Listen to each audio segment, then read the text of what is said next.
तो कैसे हैं आप लोग। तो सीडीपी की क्लास को आज हम कंटिन्यू करते हुए और आपको बाकी की क्लासेस कैसी लग रही हैं कमेंट सेक्शन में ज़रूर बताएं। और जो बच्चे हमसे नए जुड़े हैं और उन्होंने बाकी क्लासेस नहीं देखी हैं तो उसकी मैंने प्लेलिस्ट तैयार कर दी है, तो आप लोग प्लेलिस्ट में से जाकर सारी क्लासेस देख सकते हैं। और हिंदी की ग्रामर की क्लास भी आपकी शुरू कर दी गई है। अगर आप लोग उसमें इंटरेस्ट रखते हैं तो हिंदी की क्लास जाकर ज़रूर देखें, क्योंकि वो मैं ट्रिक के माध्यम से सारी आपको हिंदी ग्रामर बता रहा हूँ। तो उसकी वर्णमाला से बनने वाले जितने भी क्वेश्चन हैं वो मैं सारे ले चुका हूँ और थोड़ी सी क्लास में और पूरे हो जाएंगे वो, तो आप लोग वहाँ से जाकर देख लीजिए। तो क्वेश्चन नंबर हम पहला लेते हैं और क्वेश्चन नंबर हमारा पहला कहता है कि जब विद्यार्थी पुरस्कार पाने की इच्छा से बार बार किसी गतिविधि को करने का निर्णय लेते हैं। ठीक है, क्वेश्चन सही से सुनना, लंबा थोड़ा सा क्वेश्चन है इसलिए घबराना नहीं। कह रहा है जब विद्यार्थी पुरस्कार पाने की इच्छा से बार बार किसी गतिविधि को करने का निर्णय लेते हैं, जैसा कि नियोजन एवं संचालन करना, जो कि प्रत्यक्ष रूप से उस गतिविधि से संबंधित है, जैसा कि स्टार या बैच। ठीक है, यानी कि भौतिक हो गए। तब ऐसी स्थिति में क्या संभावना उत्पन्न होती है। कह रहा है कि अन्य लोगों को खुश करने के लिए कार्य करने की बजाय स्वयं की निपुणता और उद्देश्य निर्धारित करना है। कह रहे अधिनियम के प्रति भौतिकवादी अभिवृद्धि करना, समझने के लिए अधिक हमसे आनंद प्राप्त करना और पुरस्कार के बिना उस गतिविधि में लगे रहना। देखो, कह रहा है पुरस्कार के बिना उस गतिविधि में लगे रहना, ऐसा थोड़ी ना बोल रहा है। वो तो खुद कह रहा है कि पुरस्कार पाने की इच्छा में, कह रहा है समझने के लिए आनंद लेना, ऐसा भी नहीं है। कह रहा है अन्य लोगों से खुश प्राप्त करने के लिए कार्य करने के बजाय स्वयं की निपुणता के लिए उद्देश्य। देखो, स्वयं की निपुणता के लिए तब वो ऐसा करेगा जब वो क्या होगा, स्वयं से भी प्रेरित होगा, ना कि पुरस्कार पाने के लिए, है ना। तो ऐसा तो नहीं होगा। जब वो स्वयं से खुद से प्रेरित होगा तब वो ऐसा करेगा। हमारा ऑप्शन होगा अधिनियम के प्रति कैसी सोच, भौतिकवादी अभिवृद्धि का विकास होता है इससे, है ना। ये मेडल प्राप्त करना, स्टार प्राप्त करना, ये सब क्या है, भौतिकवादी अभिवृद्धि है। ठीक है, फिलहाल ऑप्शन नंबर बी हो जाएगा क्वेश्चन। ठीक है, आगे बढ़ते हैं क्वेश्चन नंबर हम 2 की ओर। और क्वेश्चन नंबर 2 कहता है कि संज्ञान और संवेग के मध्य किसी प्रकार का संबंध होता है। ठीक है, इंपॉर्टेंट क्वेश्चन है आपका ये, और आप लोग लास्ट तक बने रहें, काफ़ी सीरीज इंपॉर्टेंट होने वाली है। जो आपकी दोनों के बीच एक गतिशील पारस्परिक क्रिया होती है। कह रहा है एक दूसरे से स्वतंत्र होते हैं। कह रहा है संवेग संज्ञान को प्रभावित करते हैं, संज्ञान संवेग को प्रभावित करता है। ठीक है, देखो संज्ञान और संवेग दोनों इंपॉर्टेंट है। ना ही ये इसको प्रभावित करता है, ना ही ये इसको प्रभावित, ये इन दोनों के बीच क्या होती है, पारस्परिक क्रिया होती है। ठीक है, कह रहा है संज्ञान संवेग को प्रभावित करता है, नहीं। संवेग संज्ञान को प्रभावित करता है, नहीं। ये एक दूसरे को प्रभावित करते हैं, यानी कि दोनों एक दूसरे से परस्पर क्रिया होती है। कह रहा है एक दूसरे से अलग हैं, अलग नहीं है। ये क्या होते हैं, दोनों के बीच एक गतिशील पारस्परिक क्रिया होती है। ऑप्शन नंबर ए हो जाएगा। ठीक है, अच्छा क्वेश्चन है, आ चुका है। इसमें कूट है शायद, हाँ।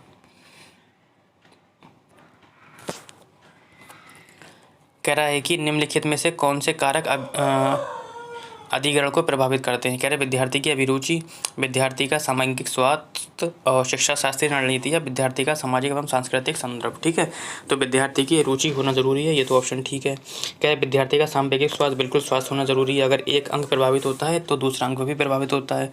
कौन से सिद्धांत से, अंतर्संबंध सिद्धांत से। शिक्षा शास्त्रीय रणनीतियाँ, बिल्कुल रणनीतियाँ भी अच्छी होना चाहिए हैं। विद्यार्थी का सामाजिक एवं सांस्कृतिक संदर्भ ये भी होना चाहिए, यानी कि ऑप्शन नंबर उपरोक्त सभी आ जाएंगे। ठीक है, आगे बढ़ते हैं क्वेश्चन नंबर 4 की ओर। और हमारा क्वेश्चन नंबर 4 कहता है कि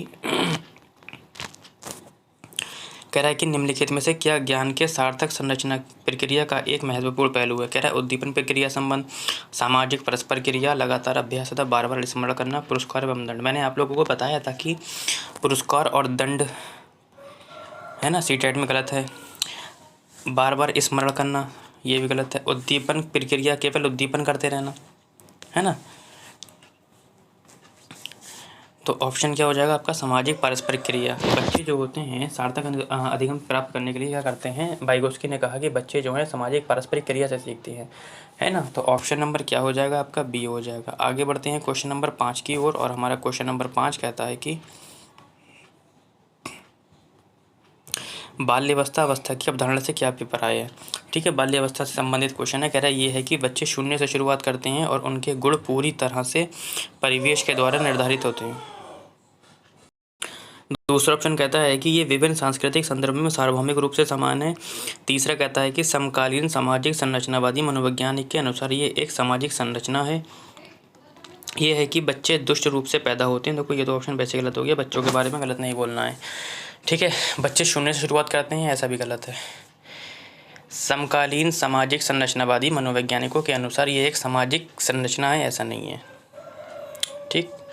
तो ऑप्शन होगा हमारा ये विभिन्न सांस्कृतिक संदर्भ में सार्वभौमिक होता है, ठीक है, बिल्कुल सार्वभौमिक होता है। कैसे?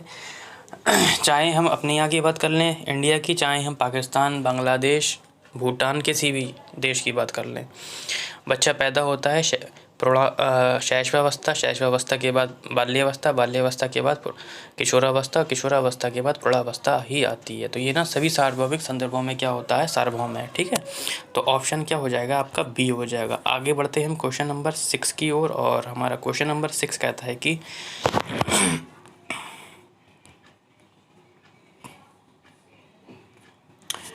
क्वेश्चन 6 कहता है कि निम्नलिखित में से कौन सा मध्य बाल्यावस्था की विशेषता है? वाला नहीं है बेटा, यहाँ पे बाल्यावस्था है। मध्य बाल्यावस्था यानी कि बाल्यावस्था जो होती है हमारी 12 वर्ष तक चलती है, 6 से, ठीक है। इसको दो भागों में बांट दिया जाता है, 6 से 9 और 9 से 12, ठीक है। तो हमसे यही वाली पूछ रहा है, 9 से 12 वाली, यानी कि 9 से 12, ठीक है, ठीक। तो कौन सी पूछ रहा है हमसे? 9 से 12, यानी कि अगर प्याजे की अवस्था देखें तो ये किस में आती है? मूर्त संक्रियात्मक अवस्था में आती है। प्याजे की जो मूर्त संक्रियात्मक अवस्था है वो कहाँ से कहाँ तक चलती है? 7 से 11 वर्ष तक चलती है, ठीक है। तो अब हमें उसी से ही ऑप्शन लेना है। कह रहा अधिगम मुख्य रूप से संवेदी व एवं चालक गतिविधि द्वारा गठित होता है। देखो ये पहली अवस्था है, ठीक है।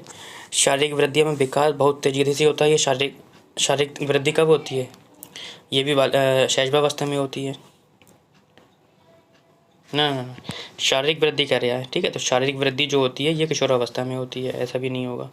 कह रहा है अमूर्त रूप से सोचने तथा वैज्ञानिक तर्क का प्रयोग करने की योग्यता विकसित होती है। ये हमारा प्याजे की अमूर्त संक्रियात्मक अवस्था में आता है, ठीक है। तो इसलिए ये वाला भी ऑप्शन नहीं होगा। कह रहे बच्चे जो हैं तार्किक एवं मूर्त रूप से सोचना प्रारंभ कर देते हैं। बिल्कुल, जो प्याजे की मूर्त संक्रियात्मक अवस्था है उसमें क्या होता है, पूर्व चिंतन जो होता है, तार्किकता की क्या होती है, तार्किकता की शुरुआत हो जाती है, यानी कि ऑप्शन नंबर डी हो जाएगा क्वेश्चन नंबर 6 का आंसर। आगे बढ़ते हैं क्वेश्चन नंबर 7 की ओर। देखो काफ़ी इंपॉर्टेंट क्वेश्चन है और ये सब बार बार आ रहे हैं। टाइपिंग में ये इसलिए आ रहे हैं क्योंकि ये प्रीवियस ईयर के क्वेश्चन है और हर बार पूछे जा रहे हैं।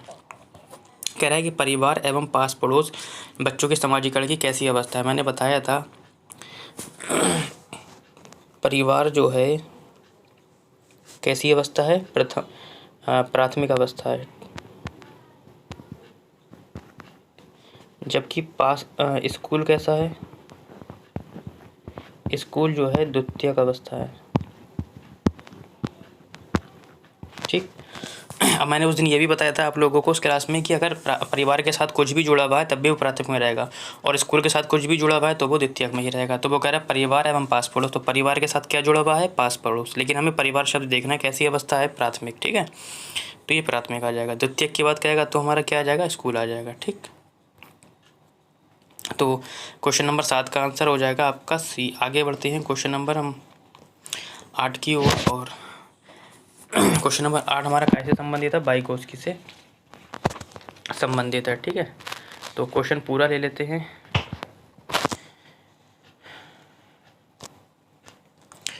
कहता है कि बाइकोस्की के अनुसार जब एक वयस्क अपने वयस्क बच्चे के निष्पादन के वर्तमान स्तर को, बस यहाँ से पकड़ना है क्वेश्चन, वर्तमान स्तर को सहयोग द्वारा विस्तारित करता है तो उसे हम क्या कहते हैं? यहाँ वर्तमान का मतलब होता है शुरुआती, है ना, जब बच्चा शुरू में ही अटक गया है। तो जब भी शुरुआत की बात करेगा तो हम क्या लेंगे? इसकी फोल्डिंग लेंगे। क्या लेंगे हम? इसके फोल्डिंग, यानी कि पाड़ या ढांचा, ठीक है। समीपस्थ कब लेते हैं हम? बेटा समीपस्थ तब लेते हैं, यानी कि ZPD तब लेते हैं जब शुरुआती में नहीं, बीच में सहायता दी जाती है किसी, ठीक है। तो जब बीच में सहायता दी जाएगी, ठीक है, तो जब बीच में सहायता दी जाएगी तो ZPD होगा, ठीक है। और जब शुरुआत में सहायता दी जाएगी तो पाड़ होगा। तो आप लोग जो है इंग्लिश ज़रूर देखें इसकी, हिंदी में क्या है कन्फ्यूज़न हो जाएगा क्योंकि इसके कई नाम होते हैं। यानी कि इंग्लिश में इसका नाम होगा इसके फोल्डिंग, ठीक है, ऑप्शन में। और समीपत विकास का क्षेत्र, इसका नाम होगा ZPD होगा, या तो होगा जोन ऑफ प्रॉक्सिमल डेवलपमेंट, ठीक है। आगे बढ़ते हैं, फिलहाल इसका आंसर क्या हो जाएगा, हमारा डी हो जाएगा, ठीक है। आगे बढ़ते हैं क्वेश्चन नंबर 9 की ओर। अच्छा क्वेश्चन है ये, और ये आपका कुहल वर्ग से संबंधित है। क्या कहता है क्वेश्चन, कहता है कि नूर विद्यालय में अपना लंच बॉक्स भूल गई तथा ये कहते हुए तानिया से उसका लंच साझा करने के लिए कहा, तुम्हें अपना लंच मेरे साथ साझा करना चाहिए क्योंकि कल मैंने तुम्हारे साथ अपना लंच साझा किया था। लॉरेंस कोहलवर्ग के नैतिक विकास के सिद्धांत के अनुसार नूर का कथन डैश एक्स अभिविन्यास प्रारूप वाई अवस्था पर दर्शाता है, ठीक है। देखो सबसे पहले तो आदान प्रदान होगा, क्योंकि वो पहले उसने उसे दिया था, फिर उसने उसे दिया था, ठीक है। तो ये लास्ट अवस्था से क्वेश्चन बना है आपका, कौन सी अवस्था से, उत्तर परंपरागत अवस्था से, ठीक है, उत्तर परंपरागत अवस्था से ये क्वेश्चन बना है। दो अवस्थाएं होती हैं, इसमें भी दो उप अवस्थाएं होती हैं, एक होता है सामाजिक अनुबंधन, ठीक है, इधर होता है सार्वभौमिक नैतिकता, सार्वभौमिक नैतिकता, ठीक है। तो सामाजिक अनुबंधन में क्या होता है कि चोर चोर मौसे रे भाई, यानी कि तुम मेरे बारे में मत बताना, मैं तुम्हारे बारे में नहीं बताऊंगा, ठीक है। यानी कि तुम मुझे ये दो, मैं तुम्हें वो दूंगा, ठीक। यानी कि तुम मुझे टमाटर दो, मैं तुम्हें पैसे दूंगा, तू, ठीक है, चोर तू भी है, चोर मैं भी हूँ, तू मेरे लिए मत बताइए मैं चोरी करूँ, तू, और मैं तेरे लिए नहीं बताऊंगा। यानी कि इसे हम सामाजिक अनुबंधन बोलते हैं। सार्वभौमिक नैतिकता क्या होती है, यानी कि परोपकार। परोपकार का मतलब क्या होता है कि दूसरों का भला करना ज़रूरी है, चाहे मेरा ना हो, उसे खिलाओ, मैं भूखा रह लूँगा। तो ठीक है, आप लोग समझ गए होंगे ऑप्शन को। यानी कि ये किस में आता है, पहले तो उसने क्या करा, आदान प्रदान करा, और ये कैसी अवस्था है, परंपरागत, ठीक। तो उत्तर हो जाएगा आपका ए। आगे बढ़ते हैं क्वेश्चन नंबर 10, जो कि हमारा आखिरी है, और जेंडर वाइज से ये क्वेश्चन है, जो कि हमेशा आता ही आता है। एक क्वेश्चन तो लैंगिक भेद से आता ही आता है, 100% आता है, ठीक है, हर बार। समाज में विभिन्न लिंगों के लिए उपयुक्त मानी जाने वाली प्रारूपी विशेषताओं के बारे में जन सामान्य की अवधारणाओं को क्या कहते हैं, ठीक है। जो समाज में लिंगों के लिए एक अवधारणा बना रखी है ना, कि लड़के ही केवल मैथ पढ़ सकते हैं, लड़के ही केवल एरोप्लेन उड़ा सकते हैं, लड़कियां कुछ नहीं कर सकती हैं। तो ये क्या रूढ़िवादिता है, यानी कि जेंडर वाइज है। क्या है ये, जेंडर वाइज, यानी कि क्या है, जो जेंडर रूढ़िवादिता है, ठीक है, ये कुछ नहीं है, ठीक। तो आज का कंटेंट आपको कैसा लगा कमेंट सेक्शन में ज़रूर बताएं, और PDF को प्राप्त करने के लिए आप हमारे टेलीग्राम चैनल से भी जुड़ सकते हैं, जिसका लिंक मैंने डिस्क्रिप्शन में दे दिया है।